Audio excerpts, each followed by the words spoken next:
السلام علیکم ورحمۃ اللہ۔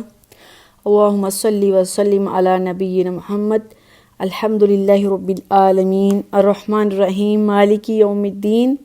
ایاک نعبد و ایاک نستعین، اہدنا الصراط المستقیم صراط الذین انعمت علیہم غیر المغضوب علیہم ولا الضالین آمین۔ سورہ ہود ہے، پارہ نمبر 12 اور سورت کا نمبر 11 ہے، آیت نمبر 63 تک، جس میں حضرت صالح علیہ السلام قوم سمود کا تذکرہ چل رہا تھا۔ وہ لاسٹ ٹائم کمپلیٹ نہیں ہوا تھا۔ آج ہم دیکھتے ہیں اللہ سبحانہ وتعالیٰ کیا کہہ رہے ہیں۔ آیت نمبر 64 ہے، بسم اللہ الرحمن الرحیم، وَيَا قَوْمِ هَٰذِهِ نَاقَةُ اللَّهِ لَكُمْ آیَةً۔ اب حضرت قوم صالح علیہ السلام کی جو قوم ہے، قوم سمود، اس نے حضرت صالح سے معجزہ مانگا ہے۔ ہمیشہ سے ہم پڑھتے آئے ہیں کہ قوم میں جب انہوں نے بات نہیں مان رہی ہوتی نبی کی، تو نبی سے کوئی عجیب ٹائپ کا معجزہ ڈیمانڈ کرتے ہیں۔ ان کا یہ خیال ہوتا ہے کہ نبی وہ معجزہ نہیں لا پائیں گے اور نبی جھوٹا ہو جائیں گے، اور نبی کو کہیں گے تم تو جھوٹے ہو، جو ہم نے ڈیمانڈ کیا ہے اگر تم اتنے ہی سچے ہوتے تو وہ لا کر دکھاتے۔ اب وہ نبی کو اپنے انڈر پریشر کر کے رکھیں گے اور اپنی موج مستی کریں گے، وہی جو مشرکانہ عادتیں اور جو ان کے خصائص تھے وہ کرتے رہیں گے۔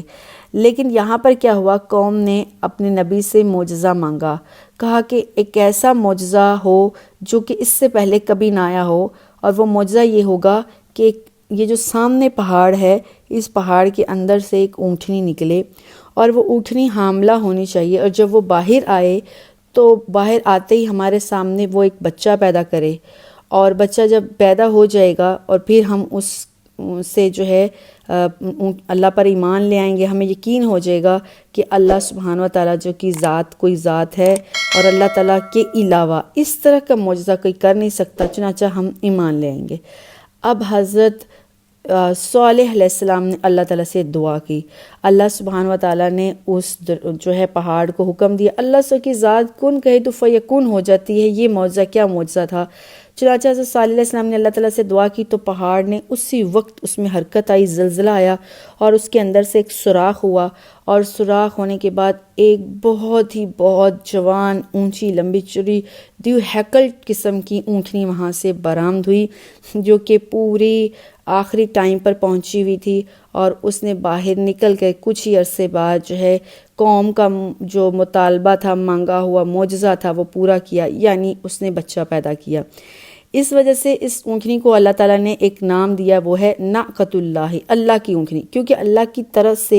یہ اونٹنی بھیجی گئی تھی قوم کی طرف، تو اس کو ناقۃ اللہ کا نام دے دیا۔ اب وہ اونٹنی جب ان کے پاس آ گئی، اللہ کی نشانی تھی، اللہ کا معجزہ تھا، اور پھر اس کا جسم اور اس کا ساخت جو تھی باڈی کی، اتنی بڑی تھی کہ اس کو بہت زیادہ کھانا اور بہت زیادہ پینا پڑتا تھا۔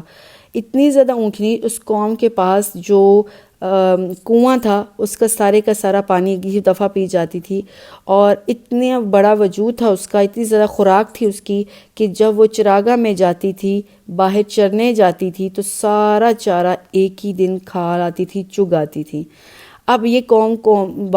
کو پریشان کی، تو قوم نے پھر کیا کیا، حضرت صالح سے شکایت کی، تو حضرت صالح علیہ السلام نے قوم کے ساتھ مل کر ایک پلان بنایا۔ وہ پلان یہ تھا کہ ایسا ہے کہ ایک دن پانی جو ہے وہ اونٹنی پیا کرے گی، اور ایک دن چارہ اونٹنی کھائے گی، اور باقی جو ایک دن ہے وہ تمہارے علاقے کے سارے جانور پانی پیا کریں گے اس کنویں کا، اور دوسرے دن جو ہے وہ تمہارے تمام جانور اس چراگاہ میں چرنے جایا کریں گے۔ تو یہ فیصلہ آپس میں باہم طے ہو گیا تھا۔ اب قوم ساری اس بات پر مان بھی گئی تھی کہ ایک دن اونٹنی کو دیا جائے گا، اور ایک دن جو ہے وہ خوراک کے لیے اونٹنی کو دیا جائے گا، اور ایک دن پانی کے لیے دیا جائے گا۔ اور اونٹ کے بارے میں ہمیں پتہ ہے کہ وہ غلہ اور خوراک ایک ہی دفعہ زیادہ تر سٹور کر لیتے ہیں اپنی باڈی میں، اور وہ اگر اگلے 7 دن تک بھی کھانا نہ کھائیں تو ان کو کوئی تکلیف نہیں پہنچتی ہے، اس سے ان کو نکاہت نہیں ہوتی ہے، نہ ہی ان کی موت واقع ہوتی ہے۔ اللہ تعالیٰ نے ان کی باڈی کا سسٹم ہی ایسا بنایا ہے کہ ایک دفعہ وہ زیادہ کھا کے سٹور کر لیتے ہیں، اور سلو وہ سارا دن چلتا ہے، سارے دن چلتے ہیں، کچھ ٹائم چلتا رہتا ہے، کیونکہ جو اونٹ ہیں وہ ایسے علاقوں میں پایا جاتا ہے جو صحرا ہے، جہاں دور دور تک پانی کا نام و نشان نہیں ہوتی، یہ خوراک سے زیادہ اونٹ کو پانی کی طلب ہوتی ہے۔ تو اللہ نے ان کے اندر سسٹم ایسا رکھا ہے کہ وہ ایک دفعہ پانی پی لیں تو کافی ٹائم تک ان کو دوبارہ پانی کی حاجت نہیں ہوتی ہے، چونکہ ان کی لائف کا جو سٹائل بنایا ہے اللہ نے، جو ان کی رہنے کی جگہ بنائی ہے وہ صحرا، ریگستان ہوا کرتی ہے، جو خشک علاقے ہیں، تاکہ دور دور تک وہاں پانی نہیں ہو تو جانور جو ہے وہ پریشان نہ ہو اور پیاس کی وجہ سے اس کو نکاہٹ نہ ہو، کمزوری نہ ہو یا پھر موت واقعہ نہ ہو۔ تو یہ ہر انسان، ہر جاندار کو اللہ تعالیٰ نے ڈیفرنٹ لیولز دیے ہیں، ڈیفرنٹ زندگی گزارنے کے طریقے دیے ہیں، باڈی سٹرکچر دیے ہیں، اللہ سبحانہ و تعالیٰ ہی کو بہتر پتہ ہے۔ آیت نمبر 64 جہاں سے ہم آج پڑھ رہے ہیں، یہاں سے واقعہ شروع ہوتا ہے اونٹنی والا۔ وَيَا قَوْمِ هَٰذِهِ نَاقَةُ اللَّهِ لَكُمْ۔ اب اللہ کے نبی نے اپنی قوم کو کہا، اے میری قوم، یہ اللہ تعالیٰ کی طرف سے نشانی ہے ایک اونٹنی تمہارے لیے، فَذَرُوهَا، اس کو چھوڑ دو، تَأْكُلُ فِي أَرْضِ اللَّهِ، اللہ کی زمین میں کھاتی پھرتی ہے، تمہیں کیا کہتی ہے، وَلَا تَمُسُّوهَا بِالسُّوءٍ، تم اس کو برائی کے ارادے سے مت چھونا، مثلا اس کو کوئی تکلیف نہ پہنچانا، فَيَأْخُذَكُمْ عَذَابٌ قَرِيبٌ، اگر تم نے اس کو کوئی تکلیف دی نا، چونکہ یہ اللہ کی طرف سے نشانی بن کر آئی ہے تو اللہ تمہیں عذاب میں مبتلا کر دے گا۔ اب ان کی آپس میں ڈسکشن سے یہ بات بھی طے ہو چکی تھی کہ ایک دن حضرت صالح علیہ السلام کی یہ اونٹنی پانی اور چارہ کھائے گی، اور باقی دن جو ہیں وہ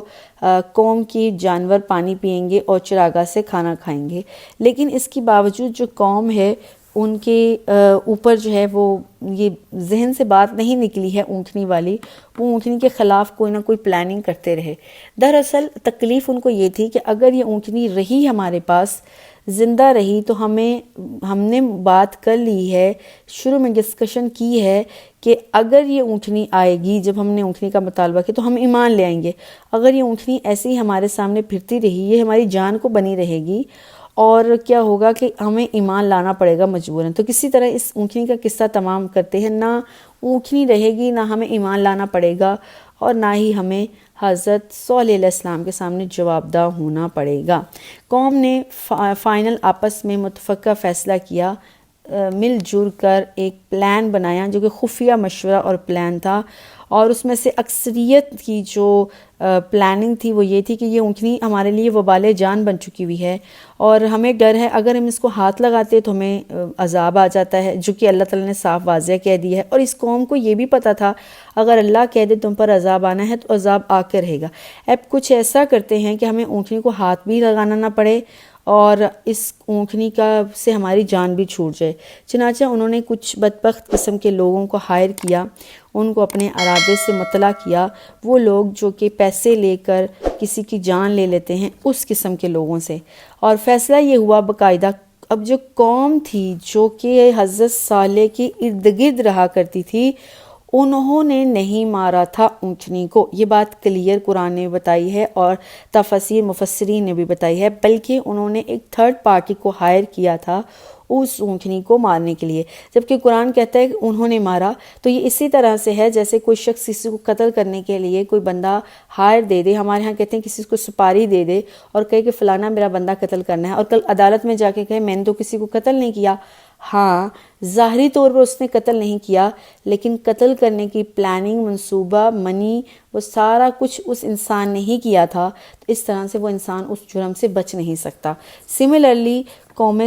صالح علیہ السلام کی قوم سمود نے بھی خفیہ مشورے کیے، ایک دوسرے سے رائے لی، اور ساری رائےوں سے مل کر ایک جو رائے نکلی وہ یہ نکلی، ایک ایسا بندہ ہائر کیا جائے گا جو کہ اونٹنی کو ہاتھ لگائے بغیر ہی اونٹنی کو قتل کر دے گا، مار دے گا۔ چنانچہ انہوں نے ایک آدمی کو ہائر کیا، پیسے دیے، وہ گھات لگا کے، نشانہ لگا کے دور چھپ کر کہیں بیٹھ گیا تھا۔ جب اونٹنی، ان کو پتہ تھا کس ٹائم پر اونٹنی آتی ہے اور وہ آ کر پانی پیتی ہے، یہ چارہ کھاتی ہے، تو انہوں نے کہا جب اونٹنی اس ٹائم پر آئے گی تو دور سے ہی نشانہ لگا کے تیر سے، کسی بھی چیز سے اونٹنی کو مار دیا جائے گا، اور اس طرح سے کسی پر الزام نہیں آئے گا، کوئی شخص سامنے نہیں آ پائے گا کہ کس نے اونٹنی کو مارا ہے، چونکہ اللہ نے کہا ہے کہ اس اونٹنی کو تم نے ہاتھ نہیں لگانا، تو ہم نے ہاتھ تو لگایا نہیں، اور اس طرح سے ہم حضرت صالح کے سامنے یہ بھی بات سے بچ پائیں گے کہ ہم نے اونٹنی کو چھوا نہیں، مارا نہیں، ہاتھ نہیں لگایا، اور اونٹنی مر بھی جائے گی اور ہماری اس اونٹنی سے جان بھی چھوٹ جائے گی۔ چنانچہ جس انسان کو انہوں نے پیسے دے کر ہائر کیا تھا اس نے اس اونٹنی کو گھات لگا کے بیٹھا، نشان لگا کے بیٹھا۔ جیسے ہی صبح اونٹنی اپنا کھانا پانی پینے آئی، انہوں نے اونٹنی کو مار دیا اور نشانہ باندھا جو کہ اونٹنی کے پاؤں پر، کوچوں پر لگا، اور نشانہ اس قدر ایگزیکٹ جگہ پر لگا کہ پاؤں پر لگتا یا ٹانگ پر لگتا تو شاید اونٹنی فوراً نہ مرتی۔ اس انسان نے، وہ اتنا پریکٹس تھا، اتنا ماہر تھا اپنے نشانے میں کہ اونٹنی کے پاؤں کی رگوں پر اس نے نشانہ مارا۔ جب اونٹنی کی کونچیں کہتے ہیں پاؤں کو، اصل میں کونچوں پر قرآن کہتا ہے کہ کونچوں پر نشانہ لگا، کونچوں پر مارا۔ دراصل کونچوں پر مارنے سے، پاؤں پر مارنے سے کوئی انسان لنگڑا ہو جاتا ہے، لولا ہو جاتا ہے، لیکن کوئی مرتا نہیں ہے۔ مرتا تب ہے جب کوئی ان رگوں کو کاٹ لیتا ہے، جیسے اکثر لوگ اپنی ہاتھ کی رگ کو کاٹ لیتے ہیں جس سے بلڈ سارا نکل جاتا ہے، وہ انسان وہیں پہ مر جاتا ہے۔ اسی طرح سے انہوں نے اونٹ کی کونچوں کی رگوں پر نشانہ باندھا تھا، جس سے اونٹنی کو زبردست قسم کی تکلیف ہوئی۔ اس تکلیف سے دل دہلا دینے والی اس نے چیخیں ماری زوردار، اور وہ لنگڑاتی ہوئی بھاگ کر جس غار سے نکلی تھی، باہر آئی تھی معجزے کے طور پر، اسی غار میں چلی گئی۔ اور اس کے پیچھے، ظاہر ہے بچہ ہمیشہ ماں کے پیچھے ہوتا ہے، بچہ بھی پیچھے پیچھے اس غار میں جا کے چھپ گیا۔ پھر اسی غار میں جیسے پہلے شغاف ہوا تھا، سوراخ ہوا تھا، دوبارہ اسی غار کو سوراخ ہوا، شغاف ہوا، اونٹنی اس کے اندر جا کے چھپ گئی، پیچھے اس کا بچہ بھی جا کے چھپ گیا۔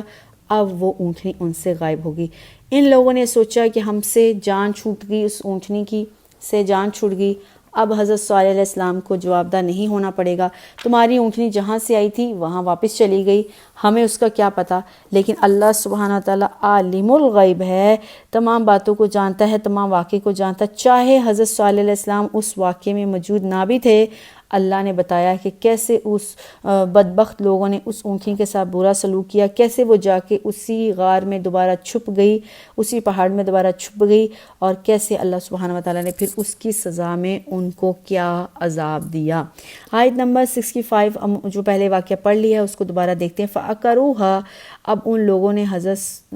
جو صالح کی اونٹنی تھی اس کی کونچے یعنی اس کے پاؤں کاٹ دیے۔ فَقَالَ تَمَتَّعُوا فِي دَارِكُمْ ثَلَاثَةَ أَيَّامٍ، حضرت صالح بہت دکھی ہوئے، بہت پریشان ہوئے۔ اب اللہ نے حضرت صالح کو حکم دیا ان لوگوں کا بس عذاب آنے ہی والا ہے، مزے اڑا لیں جتنے دن انہوں نے اس دنیا میں انجوائے کرنا ہے، کیونکہ جب اللہ کی کسی معجزے، کسی نشانی کی بے قدری کی جاتی ہے تو عذاب قریب ہی ہوتا ہے۔ تو حضرت صالح نے کہا اچھا اب صرف 3 دن کے اندر اندر تمہارے پر عذاب آنے والا ہے، 3 دن کے اندر جتنا تم نے اس لائف کو انجوائے کرنا ہے کر لو۔ ذالک وعد، یہ اللہ کا وعدہ ہے، غیر مکذوب، اور اللہ کا وعدہ کبھی جھوٹا نہیں ہوتا۔ فلما جاء امرنا نجینا صالحا، اب اللہ تعالیٰ کا وعدہ جب آ گیا یعنی عذاب کا حکم جب آ گیا، اللہ کہتا ہم نے صالح علیہ السلام کو، والذین آمنوا معہ، جو ان کے ساتھ ایمان لے آئے تھے لوگ، ان کو برحمت منا، اپنی طرف سے رحمت کے اندر ڈھانپ لیا۔ ومن خزی یومئذ، اور اس دن جو رسوائی ہوئی ہے، جو برا سلوک قوم کے ساتھ ہوا ہے، اس سے بھی اللہ نے ان کو بچا لیا۔ ان ربک هو القوی العزیز، آپ کا رب بہت ہی طاقتور ہے اور بہت ہی غالب ہے۔ چنانچہ 3 دن بعد اللہ کا عذاب آ گیا۔ اللہ کا یہ قانون تھا جب کوئی قوم کسی نبی سے کوئی خاص معجزہ طلب کرتی ہے، وہ معجزہ اس کو عطا کیا جائے، اس کے باوجود قوم مسلمان نہ ہو، سرکشی پر ڈٹی رہے، تو یقیناً اللہ کا عذاب ان پر نازل ہوتا ہے۔ چنانچہ صالح علیہ السلام کو اللہ تعالیٰ نے وحی کے ذریعے مطلع کر دیا تھا کہ اپنی قوم کو خبردار کر دیں، اب صرف 3 دن کی ان کو مہلت دی جاتی ہے، 3 دن کے اندر بھی وہ قوم اپنے اللہ سے معافی مانگ لیتی،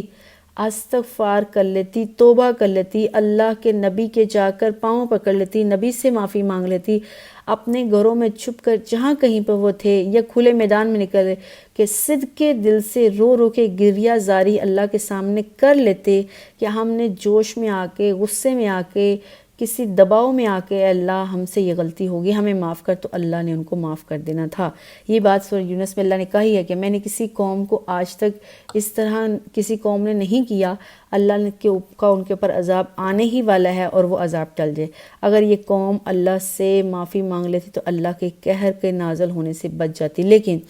وہ اس بات پر مزید خوش ہوئی اور اوپر سے حضرت صالح علیہ السلام کو کہا ہم نے اس اونٹنی کو کوئی تکلیف نہیں دی، نہ ہم نے اس کو مارا، ہم نے اس کو کوئی تکلیف نہیں دی، اور الٹا کہا کہ تم نے ہم سے یہ کہا تھا کہ اس اونٹنی کو برے ہاتھ سے ٹچ نہیں کرنا ہے، تو ہم نے اس کو بالکل ٹچ نہیں کیا، ہم نے اس کو بالکل ہاتھ نہیں لگایا، خود ہی اس کے ساتھ یہ ایسا ہوا ہے۔ اور اس کے بعد اب وہ جہاں سے آئی تھی وہاں واپس چلی گئی، اس کو واپس بھیجنے والے ہم تو نہیں تھے۔ اللہ کے نبی کے سامنے سوری فیل کرنے کی بجائے انہوں نے نبی کے سامنے عجیب قسم کی حجتیں رکھیں۔ اللہ نے کہا کہ اپنے قوم کو بتا دو، مطلع کر دو کہ صرف 3 دن کی مہلت ہے، جو انجوائے کرنا ہے، جو کھانا پینا ہے، جو دنیا میں کرنا ہے تم کر لو، اس کے بعد اللہ کا قہر تم پر نازل ہوگا، اور جب اللہ کا قہر نازل ہو گیا تو تم بچ نہیں سکو گے۔ اللہ کے حکم میں، اللہ کے قہر میں کسی قسم کا تغیر اور تبدل نہیں آتا ہے۔ اور ساتھ میں حضرت صالح علیہ السلام کو اللہ نے ہجرت کرنے کا حکم دیا تھا، ہمیشہ ایسا ہی ہوا ہے، انبیاء اکرام کو، اسلام کو اللہ تعالیٰ جہاں پر عذاب آتا ہے وہاں سے کسی دوسری جگہ پر بھیج دیا کرتے ہیں۔ یہ بات ہم نے پہلے کئی دفعہ سیکھی ہے، پڑھی ہے۔ تو حضرت صالح علیہ السلام اپنے ساتھیوں کو لے کر فلسطین کی طرف چلے گئے، باقی جو لوگ وہاں پہ بچ گئے ان کے پاس ذلت اور عذاب کا اور یا پھر رسوا کر دینے والا عذاب آیا، لیکن یہ لوگ اس ذلت اور اس عذاب سے بچ گئے تھے۔ آگے اچھا، یہاں پر ایک چیز بہت امپورٹنٹ ہے ہمارے جاننے والی، سمجھنے والی، وہ یہ ہے کہ اکثر جو ہے یہ سوال کیا جاتا ہے، اور یہ سوال رسول اللہ صلی اللہ علیہ وسلم سے سب سے پہلے کیا گیا تھا۔ کفار مکہ کو جب بھی اللہ کے نبی نے دین کی تبلیغ دی، سمجھایا، انہوں نے ہمیشہ ہٹ درمی کا مظاہرہ کیا ہے اللہ کے نبی کے سامنے، اور یا پھر اس طرح کی معجزات مانگنے کی مطالبہ کرتے ہیں۔ کبھی اللہ کے نبی کو اس طرح کے سوالات کرتے، وہ سمجھتے تھے کہ اللہ کے نبی نعوذ باللہ من ذالک اللہ سے مانگ نہیں پائیں گے، اور اللہ کی ذات اس قادر قدرت رکھنے والی نہیں ہے، اس قابل نہیں ہے کہ ہماری ڈیمانڈس کو پورا کر دے گی۔ اور کئی دفعہ وہ الٹ پٹانگ ڈیمانڈ کرتے تھے، اور اللہ جان بوجھ کر ان ڈیمانڈ کو، ان کی اس بکواس پر کان نہیں دھرتے تھے، ان کو دیتے نہیں، تو وہ بار بار اللہ کے نبی کو چڑھانے کی خاطر کہتے تھے لے آؤ وہ عذاب جس کا تم ہمیں ڈراتے ہو۔ ان کو نعوذ باللہ من ذالک لگتا تھا کہ اللہ کے نبی ایسا کچھ کر نہیں سکتے، اور اللہ کی ذات بھی کر نہیں سکتی۔ اس طرح سے وہ عجیب و غریب قسم کی مطالبات اللہ کے نبی کے سامنے رکھا کرتے تھے۔ کبھی کبھی کفار مکہ اس طرح کے سوال الٹ پٹانگ کیا کرتے تھے، وہ سمجھتے تھے نعوذ باللہ من ذالک اللہ کے نبی نے قرآن خود بنایا ہے، خود گڑھا ہے، خود سے ایجاد کیا ہے، تو ان سے ایسے سوال پوچھتے ہیں جو پہلے انبیاء کے ساتھ واقعات ہوئے ہیں۔ چونکہ یہ نبی امی ہے، ان پڑھ ہے، پڑھا لکھا تو ہے نہیں، اور پڑھے لکھے اللہ کے نبی کے زمانے میں سب سے زیادہ جو لوگ اپنے آپ کو پڑھا لکھا سمجھتے تھے وہ تھے تورات والے، یہود کی کتاب، چونکہ سب سے اتھینٹک کتاب تھی، سب سے وضاحت والی کتاب تھی، اور یہود کسی کو خاطر میں نہیں لاتے تھے، اور ان کی کتابوں میں یہ سب قصہ، سب واقعات، سب باتیں جو قرآن میں ہیں ان کی کتاب میں تھیں اور یہ موجود تھیں۔ یہاں تک کہ رسول اللہ صلی اللہ علیہ وسلم کی ذات کیسی ہوگی، آپ کی پوری پرسنالٹی، آپ کی آؤٹر لک، آپ کی پرسنالٹی، آپ کا جو فیس سٹرکچر، آپ کا باڈی سٹرکچر، آپ کس علاقے میں آنے والے ہیں، آپ کے ہاتھوں قوم جو ہے وہ ساری کی ساری جو آپ کو مان لے گی مومن، وہ دنیا پر راج کرے گی، ساری باتیں ان کی کتاب میں تھی۔ ہاں، انبیاء کے جو تذکرے جس قدر قرآن نے تفصیل سے بیان کیے ہیں اس قدر تفصیل سے نہیں تھے۔ اب اس وقت جتنے بھی کافر اور مشرک تھے وہ ان پڑھ کہلاتے تھے، کیونکہ دنیاوی علم ان کو تھا لیکن دین کا علم الہی ان کے پاس نہیں تھا۔ جب اللہ کے نبی کو نبوت آئی، اب ان کو یہ احساس ہو گیا کہ اللہ کے نبی واقعہ نبی ہیں اور اللہ کے رسول صلی اللہ علیہ وسلم ہیں۔ اللہ کے نبی کو آزمانے کے لیے کہ کیا واقعہ اللہ کے نبی رسول ہیں، تو وہ مدینہ جا کے یہود سے سوال کر کر آتے تھے، مشرکین مکہ، کافرین مکہ، کہ ہمیں کوئی ایسا واقعہ بتاؤ، ایسی سٹوری بتاؤ جو کہ تمہاری کتاب تورات میں ہے، ہم تاکہ اللہ کے نبی سے پوچھیں، اگر اللہ کے نبی تو سچے نبی ہوئے تو اللہ کے نبی کو اللہ وہ واقعہ بتا دیں گے، اور اللہ کے نبی اگر اپنی طرف سے کتاب جوڑ رہے ہیں، قرآن بتا رہے ہیں، جھوٹے نبی ہیں نعوذ باللہ من ذالک، تو اللہ کے نبی آئیں بائیں شائع کر کے جواب دے دیں گے۔ ان میں سے بہت سے سوال تھے، کبھی انہوں نے روح کے بارے میں سوال کیا، ذوالقرنین کے بارے میں سوال کیا، صحاب کہف کے بارے میں سوال کیا،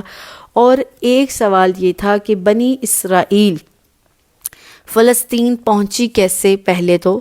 اور اس کے بعد جب وہ فلسطین پہنچ گئی تو پھر دوبارہ وہ مصر کیسے آئی، اور مصر سے دوبارہ فلسطین کیسے پہنچی، کیونکہ پہلے بھی الہامی کتابوں میں یہ بات درج ہے، اور قرآن نے بھی یہی بتایا ہے کہ تمام انبیاء کا مین مسکن جو تھا، شہر تھا، وہ فلسطین تھا، یعنی کہ موسٹ آف دا نبیز، زیادہ تر انبیاء جو ہیں وہ فلسطین میں مبعوث ہوئے تھے۔ تو اگر زیادہ تر انبیاء فلسطین میں آئے تھے تو پھر وہ مصر کیسے پہنچے، اور مصر سے دوبارہ پھر فلسطین کیسے پہنچے، اور سب سے پہلے کون سا ایسا نبی تھا جو فلسطین میں مبعوث ہوا۔ تو وہ جو سٹوری ہے کہ سارے نبی فلسطین کیسے پہنچے وہ ہم آج دیکھتے ہیں، اور وہ فلسطین سے مصر کیسے پہنچے یہ انشاءاللہ اگلی صورت میں سورہ یوسف میں ہم پڑھیں گے۔ تو یہاں پر پہلے دفعہ جو حضرت صالح علیہ السلام ہیں، ان کو اللہ نے حکم دیا ہے کہ فلسطین کی طرف روانہ ہوں، وگرنہ ہم دیکھتے ہیں حضرت نوح کا علاقہ کوئی اور تھا، اور جہاں پر ان کی جا کے کشتی جو ہے وہ لگی ہے جودی پہاڑ کے ساتھ، وہ عراق کا ایک علاقہ ہے۔ اس کے بعد وہ علاقہ اور اس کے ارد گرد کا جو ایریا ہے، وہاں پر حضرت سمود علیہ السلام کی قوم تھی، اور حضرت سمود علیہ السلام جو قوم سمود ہے، یہ ہم دیکھتے ہیں کہ مدینہ کے آس پاس کے کچھ علاقے ہیں، وہاں پر ان کے نشانات ملتے ہیں، اور یہ ہمیں کیسے پتہ چلا ہے؟ یہ احادیث سے پتہ چلا ہے کہ غزوہ تبوک میں جب اللہ کے نبی، تبوک جو عرب کا ایک علاقہ ہے، وہاں پر جب اللہ کے نبی غزوہ کے لیے گئے تھے تو وہاں اللہ کے نبی نے وہ جو ہے کنواں دیکھا تھا، جس کنویں سے اللہ کی اونٹنی پانی پیا کرتی تھی، تو اللہ کے نبی نے صحابہ کو وہاں سے پانی لینے سے اور اس پانی کو استعمال کرنے سے منع کر دیا تھا۔ گویا کہ حضرت سمود کا جو علاقہ تھا وہ عرب کے آس پاس تھا، تو اللہ تعالیٰ نے دوبارہ پہلی دفعہ جو نبی فلسطین کی طرف روانہ ہوئے ہیں، اور اس کے بعد فلسطین میں باقی بہت سے انبیاء کو اللہ تعالیٰ نے مبعوث کیا ہے، وہ حضرت سمود علیہ السلام کی قوم سمود کے نبی حضرت صالح ہے۔ عذاب آنے سے پہلے اللہ نے حضرت صالح علیہ السلام کو حکم دیا ہے کہ وہ فلسطین کی طرف روانہ ہو جائیں۔ آدم علیہ السلام سے لے کر حضرت صالح تک پہلے نبی حضرت صالح ہیں جن کو اللہ تعالیٰ نے فلسطین کی طرف روانہ کیا ہے اس عذاب سے بچنے کے لیے۔ امید ہے کہ یہ ساری بات ہمیں سمجھ میں آ گئی ہوگی۔ آیت نمبر 67 ہے وَأَخَذَ الَّذِينَ ظَلَمُوا الصَّيْحَةَ فَأَصْبَحُوا فِي دَارِهِمْ جَاثِمِينَ، اور اللہ تعالیٰ نے پھر اس قوم کو ایک چیخ کے ذریعے ان کے اوپر ایک دھماکہ، ان کے ظلم کی وجہ سے ایک دھماکے نے ان کو آ پکڑا، وہ اپنے گھروں میں اوندے پڑے ہوئے تھے، جہاں پڑے تھے وہیں کے وہیں پڑے رہ گئے۔ کان لم یغنوا فیہا الا ان سمود، وہ ایسے ہو گئے جیسے وہ کبھی کہیں موجود ہی نہیں تھے، کبھی اس بستی میں کہیں بھی رہے ہی نہیں۔ اعلیٰ، اللہ کہتے ہیں سن لو، خبردار، ذرا دیکھو تو غور و فکر کرو۔ ان سمود کفروا ربہم، یہ جو سمود علیہ السلام کی قوم ہے انہوں نے اپنے اللہ کو ماننے سے انکار کر دیا تھا۔ اعلیٰ، سن لو، دیکھو، غور تو کرو۔ بعدا للثمود، سمود کی جو قوم ہے اس کے لیے اللہ کی طرف سے ددکار ہے، اللہ کی طرف سے پھٹکار پڑ گئی ہے۔ یہاں تک حضرت سمود قوم سمود، حضرت صالح علیہ السلام کی قوم کا جو تذکرہ ہے اللہ نے جو قرآن میں کیا ہے، پہلے سورۃ الاعراف میں 67 سے لے کر 72 نمبر آیت تک اللہ نے تفصیل سے بیان کیا۔ اب یہاں پر اللہ تعالیٰ کہہ رہے ہیں اب قوم سمود پر اللہ کے عذاب کیا ہے۔ قوم عاد جو ہم نے پیچھے پڑھی، ان کے اوپر تو اللہ تعالیٰ نے تیز آندھی بھیجی تھی جس میں سردی تھی، جس میں انسان کو ختم کر دینے والی ہر صلاحیت تھی۔ اس قوم پر اللہ تعالیٰ نے دھماکے دار عذاب بھیجا، وہ تھا دھماکہ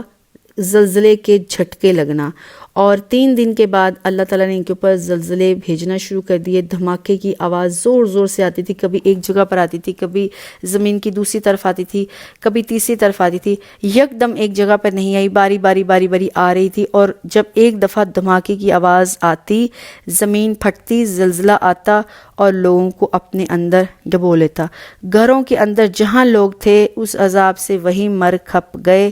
اور ایک دھماکہ ہوتا تو باقی لوگ اس دھماکے کو سنتے، دیکھتے، اور تھوڑی دیر بعد سب پر ایسے کر کے دھماکے آ گئے، سب کے اوپر زلزلے آ گئے۔ یہ بستی ایسے ویران اور برباد ہوگی جیسے کوئی یہاں انسان بستا ہی نہ ہو۔ یہ ان کا عبرتناک عذاب تھا، اور یہ عذاب اس لیے آیا کہ انہوں نے اپنے خالق حقیقی کو چھوڑ کر بتوں کو، غیر اللہ کو اپنا حاجات کے لیے، مشکل کشا کے لیے اپنے لیے مقدم جانا۔ اور اب اللہ نے جب ان کو عذاب بھیجا یہ مشکل وقت اور یہ آڑے وقت میں، وہ سارے معبودان باطل، وہ جھوٹے خدا، ان کے کچھ بھی کام نہیں آئے۔ ان سارے واقعات سے ہمارے لیے کیا لیسن ہے؟ وہ یہ ہے کہ کوئی بھی جھوٹا دعویٰ کرنے والا، کوئی بھی جھوٹی امید، کوئی بھی جھوٹی پلاننگ، کوئی بھی اس دنیا کی چیز اللہ سے ہمیں بچا نہیں سکتی ہے۔ اگر کوئی چیز ہمیں کامیاب کر سکتی ہے وہ ہے اللہ کا ساتھ اور اللہ کا دین۔ صدقے دل سے اللہ سے توبہ، معافی اور اللہ کے دین پر چلنا، اسی میں اس دنیا میں بھی نجات ہے اور آخرت میں بھی نجات ہے۔ اللہ کہتا ہے جو اللہ سے توبہ کرتا ہے رزق کے خزانے بھی اس کے لیے کھول دیے جاتے ہیں، پراپرٹی بھی اللہ اس کے لیے کھول دیتا ہے، رزق، مال و دولت بھی اللہ اس کو عطا کر دیتا ہے۔ دنیا میں اللہ تعالیٰ اس کی شان و شوکت کو بڑھا دیتا ہے، اور آخرت میں اللہ اس کی شان و شوکت بڑھائے گا ہی۔ اگر وہ ریاکاری اور اس سارے چکر میں نہ پڑتے ہوئے خالص اللہ کو پکارتا ہے، اللہ کو ہو کر رہتا ہے، تو اللہ اس کے تذکرے رہتی دنیا تک بھی کریں گے۔ آمین۔ اللہم اجعلنا منہم، اللہم اجعلنا منہم، اللہم اجعلنا منہم۔ والسلام علیکم ورحمۃ اللہ وبرکاتہ۔